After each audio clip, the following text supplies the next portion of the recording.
বারবার থুতু বলাইতেছে, সমস্যা কি? দোস্ত আমি তো রোজা, তুই যদি গিলে ফেলি তাহলে রোজা হালকা হয়ে যাবে না?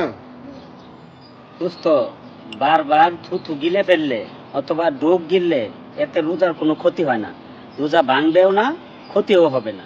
আমরা মুফতি আলেমদের মুখ থেকে যতটুকু ওয়াজ নসিহতে বা মসজিদের খুতবায় শুনতে পাই, তো রোজা ভাঙার কারণের মধ্যে এটা পড়ে না। থুতু শরীরের ভিতরেরই একটা অংশ, সো এটা গিলে ফেললে কোনো প্রবলেম নাই, কোনো সমস্যা নাই। তবে এনে একটা বিষয় আছে, কোনো কোনো ইসলামিক চিন্তাবিদদের মতে কেউ যদি ইচ্ছা করে থুতু মুখের ভিতরে জমিয়ে তৃষ্ণা মেটানোর জন্য খাওয়ার চেষ্টা করে, তাহলে সেক্ষেত্রে রোজা মাকরু হবে। আচ্ছা দোস্ত, মাকরু জিনিসটা কি আমার একটু বুঝাই বলতো। মাকরু শব্দটি এমন একটি ইসলামিক বিধান যা করা নিষিদ্ধ না, তবে না করাই উত্তম। শুক্রিয়া বন্ধু আমাকে এত সুন্দরভাবে বোঝানোর জন্য। আল্লাহ তোমাকে উত্তম প্রতিদান করুন।